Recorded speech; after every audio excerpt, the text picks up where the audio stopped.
الشيطان الرجيم.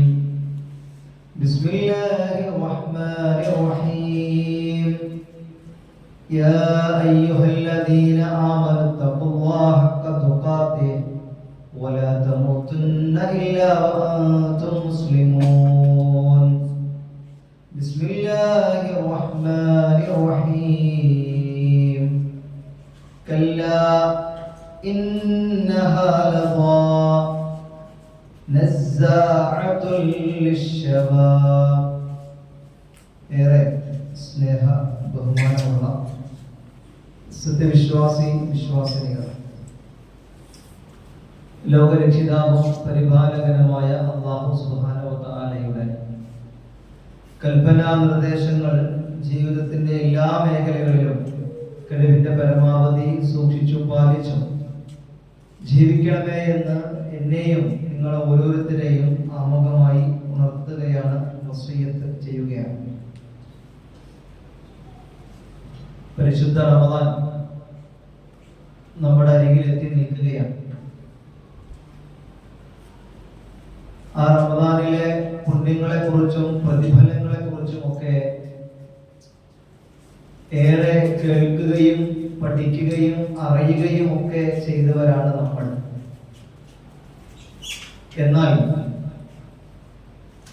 ആ റമദാൻ നമ്മുടെ മുൻപിൽ ഇങ്ങനെ എത്തി നിൽക്കുമ്പോ എല്ലാ പുണ്യങ്ങളെയും പ്രതിഫലങ്ങളെയും ഒക്കെ അറിയുന്നവർ എന്നുള്ള നിലയിൽ അതെല്ലാം ഒന്ന് ഉണർത്തുകയും ചെയ്തതിന്റെ മുൻപ് ചെറിയൊരു ആലോചന നമുക്ക് ആവശ്യമാണ്. എന്താണ് ആലോചിക്കേണ്ടത് എന്നുള്ളതാണ് ഇന്ന് സൂചിപ്പിക്കാൻ ഉദ്ദേശിക്കുന്നത്. റമദാനിനെ കുറിച്ച് വായിക്കുകയും പഠിക്കുകയും ചെയ്യുമ്പോൾ റസൂലുള്ളാഹി സ്വല്ലല്ലാഹു അലൈഹി വസല്ലമ നമ്മെ ഉപദേശിച്ച ഒരു ഉപദേശം ഇങ്ങനെ കാണാം. അസ്സിയാം വൽ ഖുർആൻ, നോമ്പും ഖുർആനും യശ്ഫഅനി ലിഅബ്ദി യൗമൽ ഖിയാമ.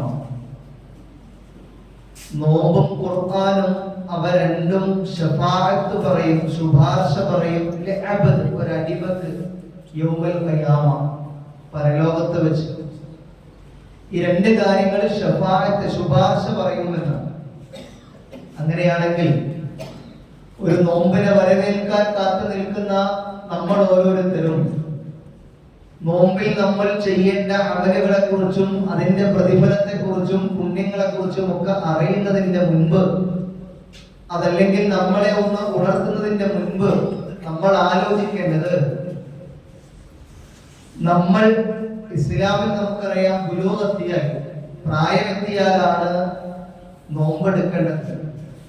അവിടെ മുതൽ ഈ അവസാനം കഴിഞ്ഞ റമദാൻ വരെ നമ്മൾ എടുത്തു നോക്കിയാൽ, എന്റെയും നിങ്ങളുടെയും ഒക്കെ പ്രായവും ഒന്ന് പരിശോധിച്ചാൽ എത്ര റമദാനുകൾ നമുക്ക് കഴിഞ്ഞു പോയിട്ടുണ്ടാവും.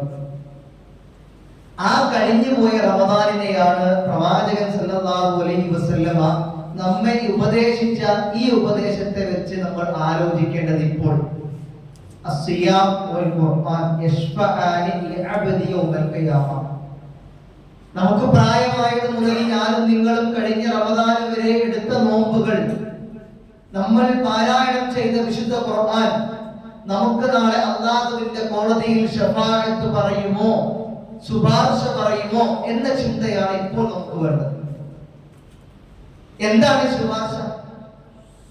പരിശുദ്ധമായ റമദാൻ നോമ്പ് പറയും, അല്ലാഹുവേ ഇവന് നോമ്പിനെ കുറിച്ച് കൃത്യമായി അറിയുന്നവനായിരുന്നു, അവന്റെ ഭക്ഷണപാനീയങ്ങളും അവന്റെ വിചാരങ്ങളെയും ഒക്കെ മാറ്റി നിർത്തി അവൻ ഏറെ പ്രയാസം സഹിച്ചും ത്യാഗം സഹിച്ചും നോമ്പെടുത്തവനാണ്.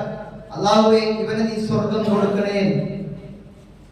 വിശുദ്ധ ഖുർആൻ പറയും, അല്ലാഹുവേ ഉറങ്ങേണ്ട സമയം പോലും മാറ്റിവെച്ചവൻ ദീർഘനേരം നമസ്കരിച്ചു, അല്ലാഹുവിന്റെ ഖുർആൻ ധാരാളമായി പാരായണം ചെയ്തു, അല്ലാഹുവിന്റെ ഖുർആൻ ധാരാളമായി അവൻ മനഃപ്പാഠമാക്കി, അവൻ ഏറെ വായിച്ചു പഠിച്ച് അവന്റെ ജീവിതത്തിൽ വിശുദ്ധ ഖുർആനികമായ ജീവിതത്തെ നയിച്ചവനാണ്.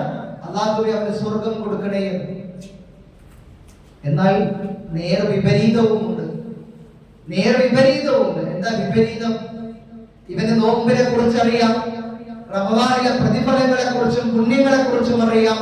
പക്ഷേ അതെല്ലാം അറിഞ്ഞിട്ടും തുടക്കത്തിലൊക്കെ ഒരു ആവേശത്തിൽ എല്ലാം ഉണ്ടായിരുന്നിട്ടും അവസാനമായപ്പോഴത്തേക്ക് എല്ലാ ആവേശവും ചോർന്നുപോയി. സാധാരണ ഒരു മാസത്തെ പോലെയാണ് അവൻ കണ്ടത്.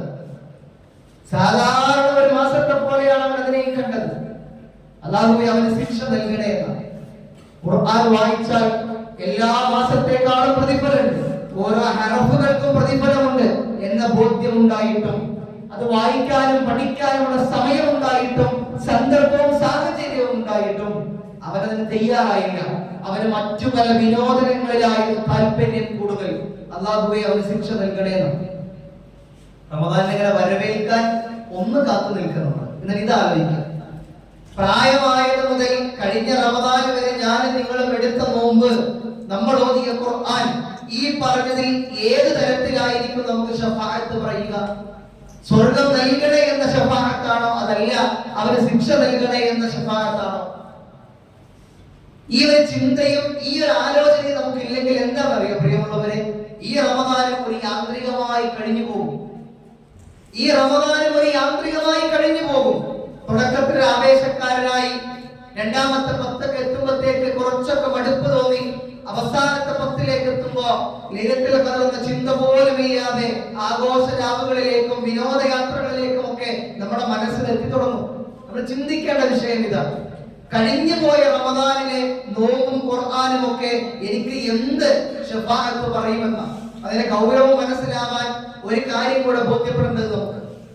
റസൂലുള്ളാഹി സ്വല്ലല്ലാഹു അലൈഹി വസല്ലമയുടെ ജീവിതത്തിൽ സ്വഹാബാക്കൾ വല്ലാതെ അത്ഭുതപ്പെടുത്തിയ ഒരു സന്ദർഭം ഉണ്ടല്ലോ, നമുക്ക് എല്ലാവർക്കും അറിയാം, നമ്മൾ കേട്ടതാ. റസൂൽ അങ്ങനെ പള്ളിയിലെ മെമ്പറിൽ ഇങ്ങനെ കയറാൻ വേണ്ടി നിൽക്കുമ്പോ പതിവിന് വിപരീതമായി 3 തവണ ആമീൻ പറയുന്നു. എല്ലാം കഴിഞ്ഞ അവസാനം സ്വഹാബാക്കൾ ചോദിക്കുന്ന, റസൂലേ എന്താണ് സാധാരണ ഇല്ലാത്ത ഒരു ആമീൻ പറച്ചിൽ? പ്രവാചകന്റെ മറുപടി എന്താ? എന്റെ അരികിൽ മലക്ക് ജിബ്രീൽ പ്രത്യക്ഷപ്പെട്ടു, 3 പ്രാർത്ഥനകൾ പ്രാർത്ഥിച്ചു. ആ 3 പ്രാർത്ഥനയ്ക്ക് ഞാൻ ആമീൻ പറഞ്ഞു. അതിലെ ഒരു പ്രാർത്ഥന, റമദാൻ, ഒരാൾക്ക് റമദാൻ കിട്ടി, ഫലം യഗ്ഫിർ ലഹു റഹിമ അൻഹു, അയാൾ ആ റമദാനെ ഉപയോഗപ്പെടുത്തി അവന്റെ ജീവിതത്തിലെ പാപങ്ങളെ കഴുകി വൃത്തിയാക്കി പശ്ചാത്തപിച്ചു മടങ്ങി അല്ലാഹുവിന്റെ അരികിൽ വിജയം നേടിയെടുക്കാൻ ആ റമദാനെ ഉപയോഗപ്പെടുത്താത്ത ആളുകൾക്ക് അവരെ അല്ലാഹു ശപിക്കട്ടെ എന്ന പ്രാർത്ഥന ജിബ്രീൽ പ്രാർത്ഥിച്ചപ്പോ ഞാൻ ആമീൻ പറഞ്ഞു എന്ന് നമ്മൾ കേട്ടതായിരിക്കും. പക്ഷെ ഈ പ്രാർത്ഥനയ്ക്ക് പ്രത്യേകത ഉണ്ട്. അത് നിങ്ങൾ ആലോചിച്ച്, ആരാ ഈ പ്രാർത്ഥന പ്രാർത്ഥിച്ചത്? മലക്കുകൾ തന്നെ ശ്രേഷ്ഠനായ ജിബ്രീൽ അലൈഹിസ്സലാത്തു വസ്സലാം. എന്താ മലക്കുകളുടെ പ്രാർത്ഥന പ്രത്യേകത? എന്താ? അല്ലാഹു ഒരിക്കലും തട്ടിക്കളയുകയില്ല ആ പ്രാർത്ഥന. ആ മലക്കുകളിൽ ശ്രേഷ്ഠനായ ജിബ്രീൽ അലൈഹിസ്സലാത്തു വസ്സലാമയുടെ പ്രാർത്ഥന, ആരാണ് ആ പ്രാർത്ഥനയ്ക്ക് ആമീൻ പറഞ്ഞത്? മനുഷ്യരിൽ തന്നെ ശ്രേഷ്ഠനായ പ്രവാചകൻ മുഹമ്മദ് നബി സല്ലല്ലാഹു അലൈഹി വസല്ലം. എവിടെ നിന്നാണ് ആ പ്രാർത്ഥനയും ആമീൻ പറച്ചിലും? പ്രിയമുള്ളവരെ, നമുക്ക് സിയാറത്ത് നടത്തുവാനും നമുക്ക് പ്രാർത്ഥിച്ചാൽ ആ പ്രാർത്ഥനയ്ക്ക് ഉത്തരം നൽകുമെന്നും ആ ഉറപ്പ് നൽകിയ 3 സ്ഥലങ്ങളിലെ ഒരു സ്ഥലം മസ്ജിദുൻ നബവി. അവിടെ നിന്നാണ് ആ പ്രാർത്ഥന. എന്താണ് ആ പ്രാർത്ഥന? ഒരാൾക്ക് റമദാൻ കിട്ടിയിട്ട് ആ റമദാനിൽ പശ്ചാത്തപിച്ച് അവന്റെ പരലോക വിജയം നേടിയെടുക്കാൻ കഴിയാത്തവനെ അവൻ ശപിച്ചു കൊള്ളട്ടെ എന്ന പ്രാർത്ഥന ജിബ്രീൽ പ്രാർത്ഥിച്ചപ്പോ പ്രവാചകൻ മുഹമ്മദ് നബി സല്ലല്ലാഹു അലൈഹി വസല്ലമ മദീന പള്ളിയിൽ വെച്ച് ആമീൻ പറഞ്ഞു. ഈ നമ്മൾ ആലോചിക്കും, ഒരു മിനിമം ഒരു 15 റമദാനെങ്കിലും കഴിഞ്ഞു പോയിട്ടുണ്ടാവില്ലേ? അതിൽ കൂടുതൽ കഴിഞ്ഞവരുണ്ടാവും. എന്റെ കഴിഞ്ഞ നോമ്പും ഖുർആനും എനിക്ക് ശഫാഅത്ത് പറയോ, സ്വർഗം കൊടുക്കണേ. അടുത്ത റമദാൻ നമ്മളിങ്ങനെ ഒരുങ്ങുകയാണല്ലോ. നമ്മുടെ വീട്ടിലെ സൗകര്യങ്ങൾ എല്ലാം ഒരുക്കുന്നു, നമ്മുടെ പള്ളികളിലെല്ലാം ഒരുങ്ങി തയ്യാറാകുന്നു. പക്ഷെ ഒരു ആലോചന നമ്മൾ വെച്ചു നോക്കിയേ, എവിടെ നമ്മുടെ ചിന്തയും നമ്മുടെ ആലോചനയും എവിടെ നിൽക്കണം? എന്റെ കഴിഞ്ഞു പോയ റമദാനുകൾ എനിക്ക് എത്രത്തോളം ഉപകാരപ്പെടും എന്നുള്ളത്. പ്രിയമുള്ളവരെ, അത് നമുക്ക് ഉപകാരപ്രദമാക്കി മാറ്റണമെങ്കിൽ എന്ത് വേണമെന്നറിയോ? റസൂലുള്ളാഹി സ്വല്ലല്ലാഹു അലൈഹി വസല്ലം നമസ്കാരത്തെ കുറിച്ച് പറഞ്ഞിട്ട് സ്വഹാബാക്കളോട് പറഞ്ഞു, സ്വല്ലു കസ്വലാത്തിൽ മുബദ്ദിഅ. നിങ്ങൾ നമസ്കരിക്കുക. എങ്ങനെ നമസ്കരിക്കുക? നിങ്ങൾ അവസാനത്തെ നമസ്കാരം, നിങ്ങളൊരു വിടവാങ്ങൽ നമസ്കാരമാണെന്ന ചിന്തയോടെ കൂടി നിങ്ങൾ നമസ്കരിക്കുക. ആ നമസ്കാരത്തെ സ്വഹാബാക്കൾ പറഞ്ഞത് എങ്ങനെയാ? പിന്നെ ഞങ്ങൾ നമസ്കരിക്കുമ്പോ ഞങ്ങളുടെ വലതുഭാഗത്ത് സ്വർഗവും ഇടതുഭാഗത്ത് കത്തികാളുന്ന നരകവും, ഞങ്ങൾക്ക് പിറകിൽ ഈ നമസ്കാരം കഴിഞ്ഞാൽ ഞങ്ങളെ വിളിച്ചു കൊണ്ടുപോകാൻ കാത്തു നിൽക്കുന്ന മലക്കൽ മൗത്തും, മുൻപിൽ ഈ ലോകത്തെ മുഴുവൻ സൃഷ്ടിച്ചു പരിപാലിക്കുന്ന റബ്ബ് സുബ്ഹാനഹു വ തആലയുമാണ് എന്ന ചിന്തയോടുകൂടി ഞങ്ങൾ നമസ്കരിച്ചപ്പോ അതുവരെ ഞങ്ങളുടെ മനസ്സിൽ നിന്നും അത്രമേ ആത്മാർത്ഥമായി ഞങ്ങൾ ഖുർആൻ ഓതിയിട്ടില്ല. അത്ര ശ്രദ്ധയോടെ നിശ്ചയിച്ചു. അതിനെ ചേർത്ത് വെച്ചോക്കെ എന്റെയും നിങ്ങളുടെയും ഒക്കെ ജീവിതത്തിലെ അവസാന റമദാനാണ് എന്ന ചിന്തയോടുകൂടി നമ്മൾ ഈ റമദാനെ സമീപിക്കുകയാണെങ്കിൽ ഒരു യാന്ത്രികമായി കഴിഞ്ഞു പോകാതെ ജീവിതത്തിൽ ഉപയോഗപ്പെടുത്താനും ജീവിതത്തിൽ വന്നുപോയ എല്ലാ തെറ്റുകുറ്റങ്ങളും പശ്ചാത്തപിച്ചു മടങ്ങുവാനും ഒക്കെ നമുക്ക് ഈ റമദാൻ കൊണ്ട് ഉപകാരം ഉണ്ടാകും. ഇല്ലെങ്കിൽ പ്രശ്നം എന്താണെന്നറിയോ? എല്ലാ റമദാനും കഴിഞ്ഞു പോയതുപോലെ അവസാനിക്കും. അപ്പൊ നിങ്ങളൊന്ന് ആലോചിച്ച് നോക്കിയേ, അവസാനത്തെ റമദാൻ എന്ന് പറയാൻ നമ്മുടെ റമദാൻ ഏതാ? നമ്മളിങ്ങനെ ആലോചിച്ച് കാത്തിരിക്കല്ലേ അടുത്ത റമദാനിനെ. ഏതാണ് അടുത്ത റമദാൻ? പ്രിയമുള്ളവരെ, നമ്മൾ നാളെ മരിച്ചാൽ നമ്മുടെ അവസാനത്തെ റമദാൻ കഴിഞ്ഞ കൊല്ലത്തതാണ്. ആലോചിച്ച് നോക്കിയേ, ഇനി റമദാൻ നമുക്കില്ല. അങ്ങനെ നമ്മൾ ആലോചിക്കുകയാണ് എങ്കിൽ ഒരു പക്ഷേ നമ്മുടെ മനസ്സ് വല്ലാതെ വിങ്ങും. കാരണം തുടച്ചോടെ എന്റെ കഴിഞ്ഞ റമദാനാകും എന്റെ ജീവിതത്തിൽ അവസാന റമദാൻ. നമ്മളിങ്ങനെ പശ്ചാത്തപിക്കാനും കുറെ ഖുർആൻ ഓതാനും ഖിയാമുൽ ലൈലും തറാവീഹും ഒക്കെ നമസ്കരിക്കാൻ നമ്മളിങ്ങനെ കാത്തിരിക്കല്ലേ. ഒരു വേള അല്ലാഹുവിന്റെ തീരുമാനമെങ്ങാനും ഇന്നോ നാളെയോ ആണ് എങ്കിൽ നമ്മുടെ ജീവിതത്തിലെ അവസാന റമദാൻ കഴിഞ്ഞ റമദാനാണ്. അപ്പൊ നമ്മൾ ആ റമദാൻ കഴിഞ്ഞപ്പോ ആലോചിച്ചു, ഇൻഷാ അല്ലാഹ് അടുത്ത റമദാനിൽ ഞാൻ ഒന്നുകൂടെ മെച്ചപ്പെട്ടവനാകും എന്നുള്ളത്. പക്ഷെ ഉറപ്പില്ല നമുക്ക്. അയ്യാമുൽ മഅദൂദാത്ത് എന്ന് പറഞ്ഞ ഖുർആൻ എണ്ണപ്പെട്ട ദിവസങ്ങൾ നമ്മുടെ ജീവിതത്തിൽ നഷ്ടപ്പെടുത്തി കളയാൻ നമ്മൾ തയ്യാറായി കഴിഞ്ഞാൽ, നമ്മൾ ഇപ്പോഴും ഒരുങ്ങാനും ചിന്തിക്കാനും ആലോചിക്കാനും നമ്മൾ തയ്യാറായിട്ടില്ല എങ്കിൽ പ്രിയമുള്ളവരെ, നമ്മുടെ മനസ്സ് എത്രത്തോളം അപകടകരമായ അവസ്ഥയിലാണെന്ന ചിന്ത നമുക്ക് ഉണ്ടാവണം. റമദാനെ കുറിച്ച് നമ്മൾ ഇങ്ങനെ പറയുമ്പോ റസൂലുള്ളാഹി സ്വല്ലല്ലാഹു അലൈഹി വസല്ലം ദഖല റമദാൻ ഇദാ ദഖല റമദാൻ, റമദാൻ നിങ്ങളിലേക്ക് വന്നെത്തിയാൽ ഫുതിഹത് അബ്വാബുൽ ജന്ന. റമദാൻ കൊണ്ട് എന്ത് തരാനാ പറഞ്ഞത്? എന്ത് തരാനാ പറഞ്ഞത്? ഫുതിഹത് അബ്വാബുൽ ജന്ന, സ്വർഗ്ഗത്തിന്റെ കവാടങ്ങൾ തുറക്കപ്പെടുന്നു. സ്വർഗ്ഗമാണ് നമുക്ക് നൽകുന്നത്, സ്വർഗ്ഗം. പക്ഷെ ഇവിടെയുള്ള പ്രശ്നം എന്താണെന്നറിയോ? ഈ സ്വർഗ്ഗം ഏതാണെന്ന് നമുക്ക് ബോധ്യപ്പെട്ടിട്ടില്ല. ഞാൻ അങ്ങനെ പറയാനുള്ള കാരണം എന്താണെന്നറിയോ? അത് ബോധ്യപ്പെടണമെങ്കിൽ നമ്മളൊന്ന് ആലോചിച്ചാൽ മതി. ഇങ്ങനെ നൂഹ് നബി അലൈഹിസ്സലാത്തു വസ്സലാം പ്രവാചകനായി തിരഞ്ഞെടുക്കപ്പെട്ടു. പ്രവാചകനായി തന്റെ ജനതയെ ലൈലം വനഹാറ ഖുർആൻ പറഞ്ഞ രാവും പകലും നൂഹ് തന്റെ ജനതയെ ഈ ലാ ഇലാഹ ഇല്ലല്ലാഹ് എന്ന് പറയുന്ന ആദർശത്തിലേക്ക് വിളിച്ചു. രാവും പകലും എത്ര? 950 കൊല്ലം. 950 കൊല്ലം രാവും പകലും ഒരു മനുഷ്യൻ ഈ ലാ ഇലാഹ ഇല്ലല്ലാഹ് എന്ന സത്യ സന്ദേശത്തിലേക്ക് ഒരു ജനതയുടെ പിറകെ നടന്ന് വിളിക്കുകയാണ്. അങ്ങനെ ത്യാഗം സഹിച്ച് പ്രയാസങ്ങൾ സഹിച്ച് 950 വർഷം കൊണ്ട് നൂഹ് നബി അലൈഹിസ്സലാത്തു വസ്സലാം നേടിയെടുത്ത സ്വർഗ്ഗം.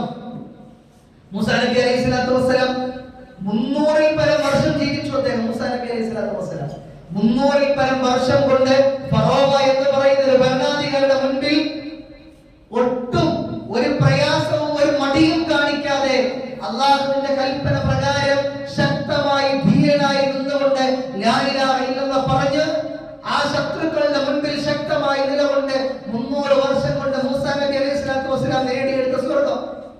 ഇബ്രാഹിം നബി അലൈഹിസ്സലാത്തു വസ്സലാം ചെറിയ ചരിത്രമല്ലല്ലോ അദ്ദേഹത്തിൻ്റെത്.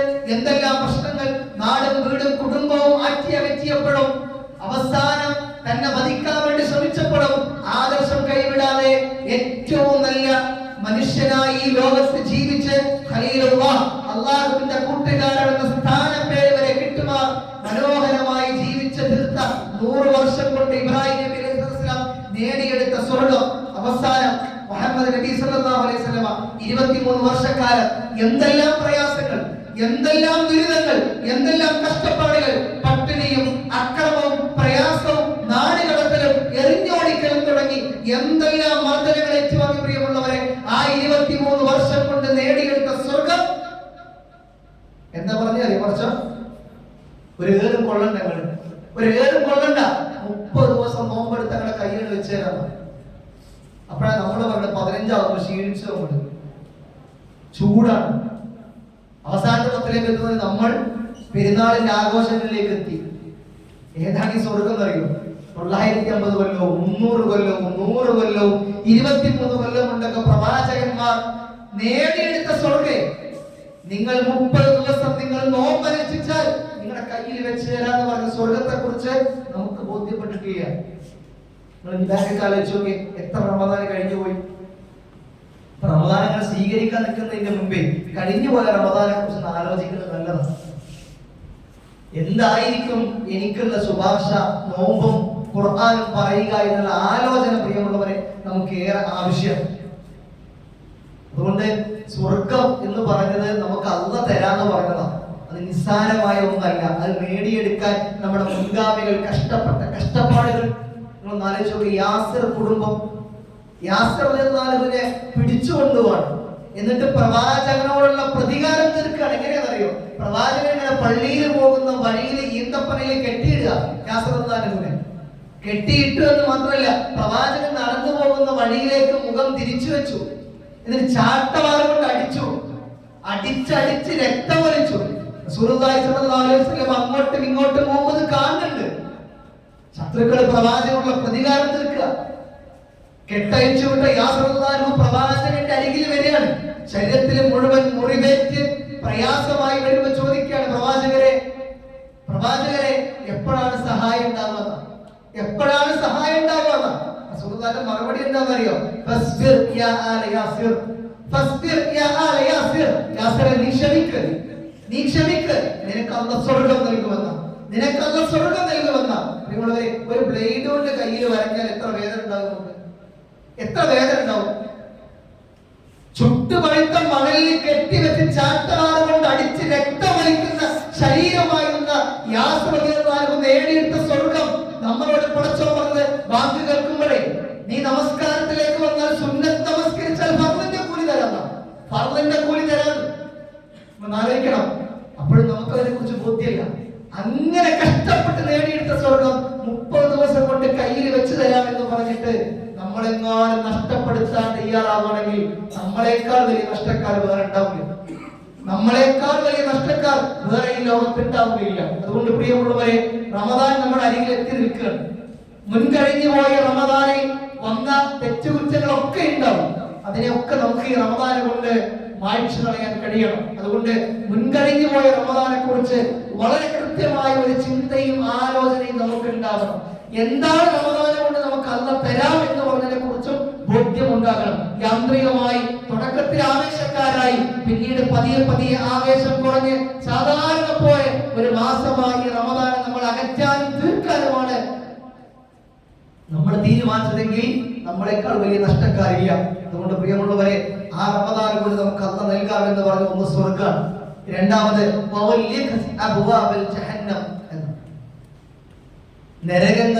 നരകത്തിന്റെ ജഹന്നമിന്റെ കവാടങ്ങൾ കൊട്ടിയടക്കപ്പെടും.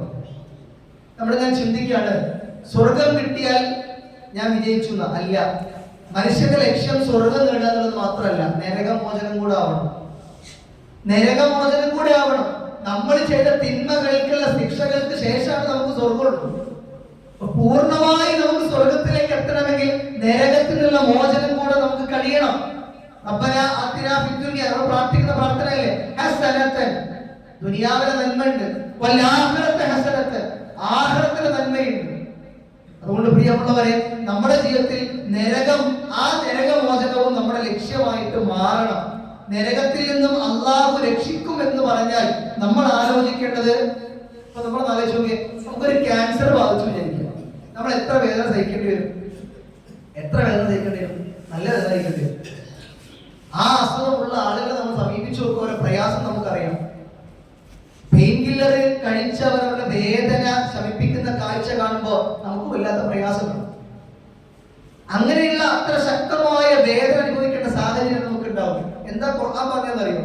നരകത്തിൽ നിന്നാലും നമുക്ക് മോചനമില്ല എങ്കിൽ, നരകത്തിൽ നിന്നാലും നമുക്ക് മോചനമില്ല എങ്കിൽ നമ്മുടെ തീരുമാനം ഇതൊന്നും ഒരു പ്രശ്നമില്ല, ഇതൊന്നും അത്ര വലിയ കാര്യമല്ല, അതൊക്കെ ഒരു ശിക്ഷയല്ലേ, എന്നെ കൊണ്ട് സാധിക്കും എന്ന് ചിന്തിക്കുകയാണെങ്കിൽ ഒരായത്ത് ഖുർആനിൽ നമ്മൾ വായിക്കണം. ഒരേ ഒരായത്ത്. കല്ല, എന്നാൽ അങ്ങനെയല്ല കേട്ടോ എന്ന് പറയാം. അങ്ങനെ ചിന്തയുണ്ടെങ്കിൽ കല്ല, അത് അങ്ങനെയല്ലോ. നിന്റെ തലയോട്ടികൾ പോലും പിളർക്കുമാർ, നിന്റെ രോമകൂപങ്ങൾ പോലും കത്തിക്കരിയുമാർ. നിനക്ക് ശിക്ഷയുണ്ട്, നിനക്ക് ശിക്ഷയുണ്ട്. എങ്ങനെ സഹിക്കുന്ന നമ്മൾ തീരുമാനിച്ചത്? എങ്ങനെ സാധിക്കുന്ന നമ്മൾ തീരുമാനിച്ചത്? ഈ ദുനിയാവിൽ നമുക്കൊരു ക്യാൻസർ വരുമ്പോഴത്തേക്കുള്ള വേദന പോലും സഹിക്കാൻ അങ്ങേയറ്റം പ്രയാസം അനുഭവിക്കുമ്പോ, ഒരു തലവേദന വരുമ്പോ പോലും എണീക്കാൻ കഴിയാതെ മണിക്കൂറുകൾ വിശ്രമിക്കുന്നത് നമ്മൾ തീരുമാനിക്കാതെ ഇതൊക്കെ എന്നെ കൊണ്ട് സാധിക്കുന്നത്. അല്ലാഹു പറയാ കല്ല, കഴിയൂലട്ടോ. ഖുർആന്റെ വാക്ക്. തലയോട്ടി രൂപകോപങ്ങളും കത്തിക്കരിമാറ് നിങ്ങളെ ശിക്ഷിക്കുന്ന. അതുകൊണ്ട് പ്രിയമുള്ളവരെ, നരകമോചനം നമ്മുടെ ലക്ഷ്യമാണ്. സ്വർഗം നേടണം. അതിന് നമുക്ക് നമ്മുടെ ജീവിതത്തിൽ പൂർണ്ണമായും റമദാൻ ഉപയോഗപ്പെടുത്താൻ കഴിയണം. അതുകൊണ്ട് കഴിഞ്ഞു പോയ റമദാൻ എനിക്ക് എന്ത് ശഫാഅത്ത് പറയുമെന്ന ചിന്ത ഇവിടെ മുതൽ നമുക്ക് ഉണ്ടാവണം. ഒരുക്കം നമുക്ക് ആവശ്യം. ഒരുക്കാൻ വേണ്ടി ഇങ്ങനെ കുറെ സാധനങ്ങളൊക്കെ വാങ്ങിക്കൊണ്ടതിന് മുമ്പ് ഒന്ന് ആലോചിക്കാം. ഒരു പക്ഷെ എന്റെ അവസാനത്തെ റമദാൻ കഴിഞ്ഞു പോയ റമദാൻ ആയിരിക്കാം. അടുത്ത ഒരാഴ്ചയിലേക്ക് ഞാൻ ഉണ്ടാവും എന്ന ഉറപ്പ് നമുക്കില്ല. അതുകൊണ്ട് ഇപ്പോഴേ നമ്മുടെ ജീവിതത്തിൽ കൃത്യമായ പ്രാർത്ഥനകൾ ഉണ്ടാവണം. ചെയ്തു പോയതും വന്നുപോയതുമായ കാര്യങ്ങളെയൊക്കെ പശ്ചാത്തപിച്ച് റമദാനിലേക്ക് വളരെ ശുദ്ധിയോടുകൂടി പ്രവേശിക്കാൻ നമുക്ക് സാധിക്കണം. കഴിഞ്ഞുപോയ റമദാനെ കുറിച്ച് ഒരു ചിന്തയുണ്ടാക്കി അതിൽ നിന്ന് വ്യത്യസ്തമായി ഈ റമദാൻ എനിക്ക് ഉപയോഗപ്പെടുത്തണമെന്ന ഒരു ആലോചനയുമായി നമ്മൾ മുന്നോട്ട് പോവുക. അല്ലാഹു സുബ്ഹാനഹു വ തആല നന്മയിൽ മുന്നേറുന്ന വിശ്വാസികളുടെ കൂട്ടത്തിൽ എന്നെ നിങ്ങളെ ഉൾപ്പെടുത്തി അനുഗ്രഹിക്കുമാറാകട്ടെ.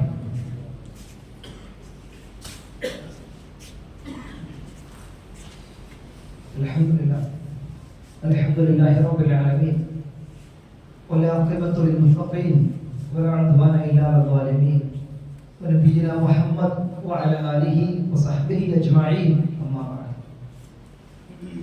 ഒരിക്കൽ കൂടി അല്ലാഹുവിന്റെ വിധിവിലക്കുകൾ ജീവിതത്തിന്റെ എല്ലാ മേഖലകളിലും കഴിവിന്റെ പരമാവധി സൂക്ഷിച്ചു പാലിച്ച് ജീവിക്കണമേ എന്ന് ഓർത്തുകയാണ്. നമ്മൾ സൂചിപ്പിച്ചത് റമദാനിന്റെ പുണ്യങ്ങളെ കുറിച്ചും ഇതിന്റെ പ്രാധാന്യത്തെ കുറിച്ചൊക്കെ നമുക്ക് ബോധ്യമുണ്ട്. എന്നാൽ റമദാൻ കൊണ്ട് നമുക്ക് നൽകാമെന്ന് പറഞ്ഞൊരു സ്വർഗം, അത് നേടിയെടുക്കാൻ നമ്മുടെ മുൻഗാമികൾ നേരിട്ട പ്രയാസമാണ്. അത്രയൊന്നും പ്രയാസം നമുക്ക് അനുഭവിക്കാതെ തന്നെ നേടിയെടുക്കാനുള്ള അവസരമാണ് നമുക്കുള്ളത്. അത്തരത്തിൽ അവസരമുണ്ടായിരുന്ന റമദാനുകൾ ഏറെ നമ്മുടെ ജീവിതത്തിൽ കഴിഞ്ഞു പോയിട്ടുണ്ട്. അത്തരം റമദാനും നമ്മൾ ഓതിയ ഖുർആനും ഒക്കെ നമുക്കൊരു ശുപാർശക്കാരായി പരലോകത്ത് ഉണ്ടാവോ എന്നൊരു ചിന്തയോടുകൂടി വേണം നമ്മുടെ റമദാനിലേക്ക് പ്രവേശിക്കാൻ. അതിനർത്ഥം കഴിഞ്ഞുപോയ റമദാനുകളെ പോലെ ആവാതെ അതിനേക്കാൾ കൂടുതൽ സൽപ്രവർത്തനങ്ങളിൽ മുൻപന്തിയിൽ നിൽക്കുന്നവരായി ഈ റമദാൻ ഉപയോഗപ്പെടുത്താൻ നമുക്ക് സാധിക്കണമെന്ന്. ഏറ്റവും പ്രധാനപ്പെട്ട ഒരു ഭാഗം, എല്ലാ മനുഷ്യർക്കും തെറ്റ് സംഭവിക്കും, എല്ലാവർക്കും അപാകതകൾ ഉണ്ടാവും. പക്ഷെ ആ തെറ്റുകുറ്റങ്ങളെയൊക്കെ പശ്ചാത്തപിച്ച് മടങ്ങണം.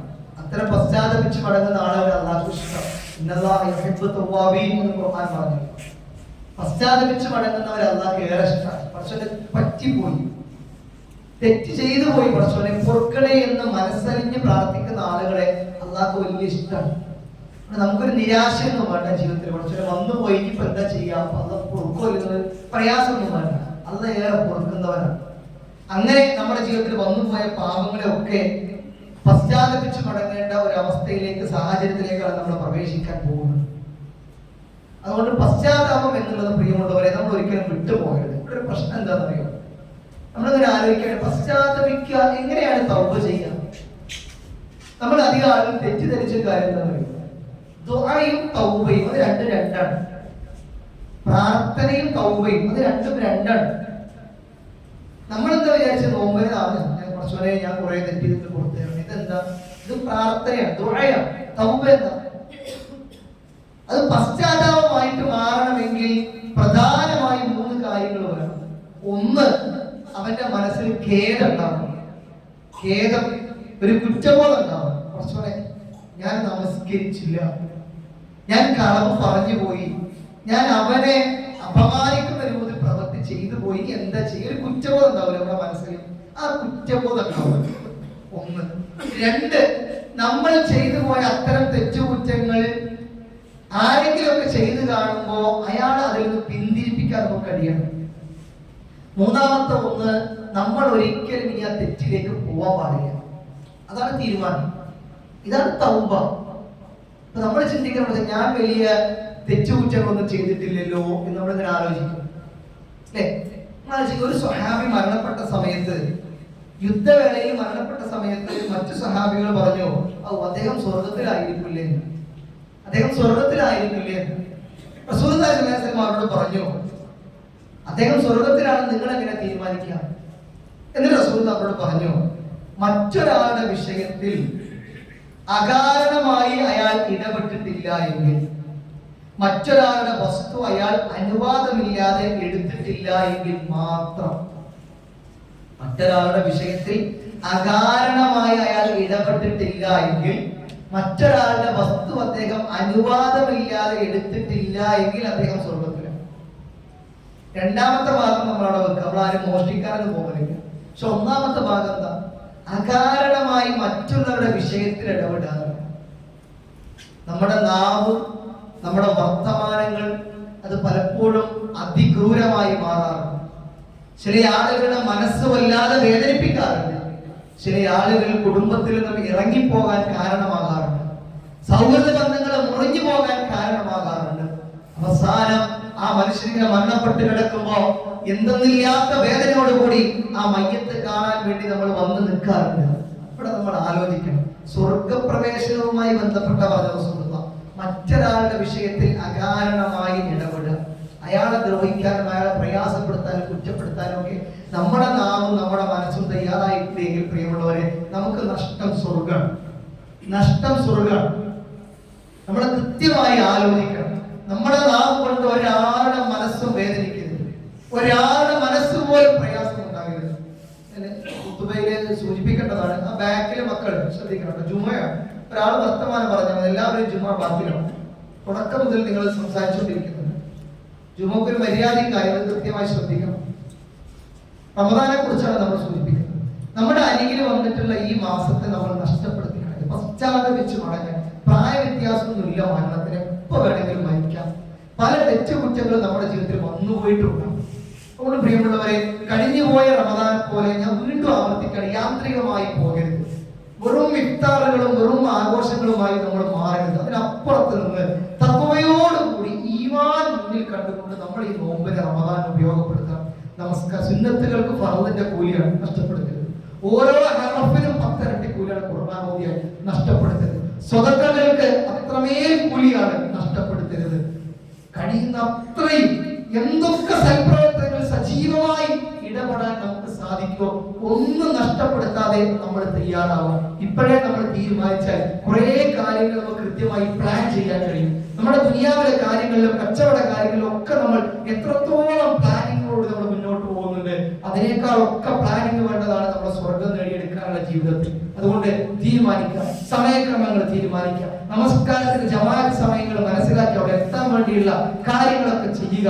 അങ്ങനെ എല്ലാ നിലക്കും സൽപ്രവർത്തനങ്ങൾ സജീവമായി നിലകൊള്ളാൻ ഇപ്പോഴേ നമ്മൾ ഒരു തീരുമാനം കുടുംബമായി നമ്മൾ തീരുമാനിക്കണം. നമ്മൾ മാത്രമല്ല, നമ്മുടെ കുടുംബം, നമ്മുടെ മക്കൾ എല്ലാവരെയും ഉൾപ്പെടുത്തി ഖുർആൻ പാരായണം ചെയ്യുന്നതും ഒരുമിച്ചും അങ്ങനെ എല്ലാ നിലക്കും സജീവമായി ഈ റമദാനിനെ വ്യക്തിപരമായും കുടുംബപരമായും ഒക്കെ ഉപയോഗപ്പെടുത്താൻ നമ്മൾ തയ്യാറാവുക. നമുക്കറിയാം, വേനൽക്കാലമാണ്, നല്ല ചൂടുണ്ടാവും, പ്രയാസം ഉണ്ടാവും. പക്ഷെ അതൊക്കെ നമ്മൾ മറികടക്കേണ്ടത് ഈ ഈമാനിന്റെ മാധുര്യം കൊണ്ടാണ്.